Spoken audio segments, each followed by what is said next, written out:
The diagram shows a river with parallel banks. The river is 75 meters wide, as we can see on the diagram here, and is flowing with a speed of 2.4 meters per second. The speedboat travels in a straight line from point A on one bank to point B on the opposite bank, 30 meters downstream from A. Again, we can see that on the diagram. The speedboat can travel at the speed of 4.5 meters per second in still water. Find the angle to the bank and the direction in which the speedboat is steered. Okay, so we know it goes down from A to B like this, and that's the resultant. And that resultant is made up of the 2.4 in this direction and the 4.5, which is in some unspecified direction like so.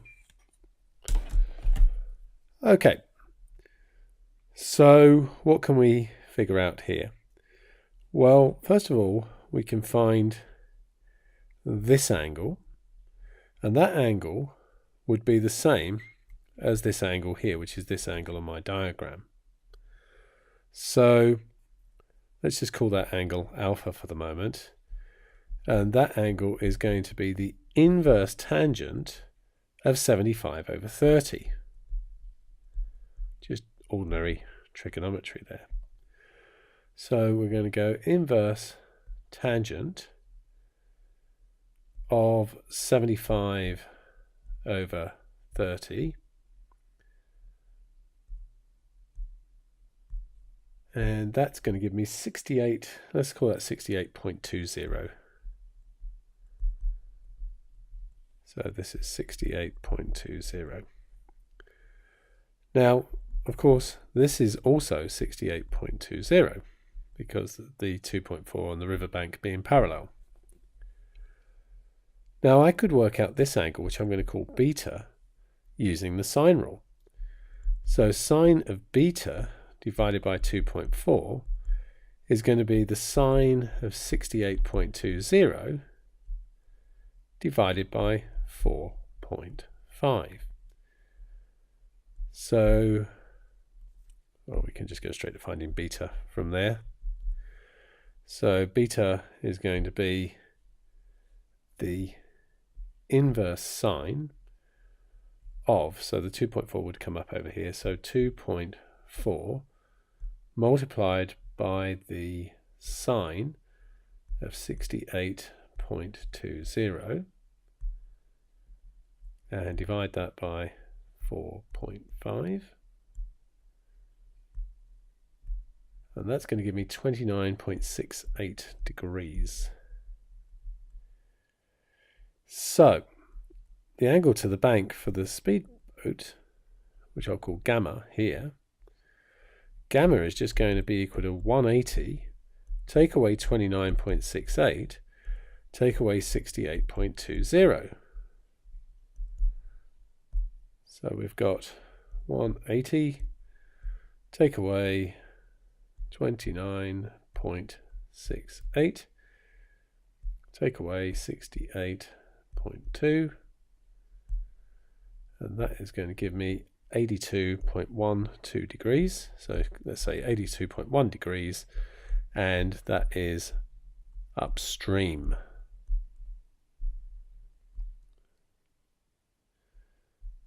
So what do we want to do now? We want to find the time for the speedboat to travel from A to B. So we'd like to know the magnitude of this resultant, and we'd also like to know the distance. Now if that's 75 and that's 30, call that D. So D is just going to be the square root of 75 squared plus 30 squared. So we can calculate that. So the square root of 75 squared add 30 squared. 15 root 29. Let's leave that as 15 root 29 for now. Calculator answer's fine, but we're going to use it anyway. And we need to know the magnitude of R. Now this angle here is going to be the same as the gamma. So that's the 82.1. I forget what it was. I'd like to use a more accurate figure. So let's just do the 180, take away 29.68, take away 68.2 again, and that gives me 82.12. Okay, so we can say that R over the sine of the 82.12 would be equal to 4.5 divided by the sine of 68.20. So R is going to be 4.5 times sine 82.12. So that just comes up over there, and then we need to divide that by the sine of 68.20. Gives me 4.80. And so the time is just equal to the distance divided by 4.80. So we just need to calculate that. So we have 15 root 29, and just need to divide that by my last answer.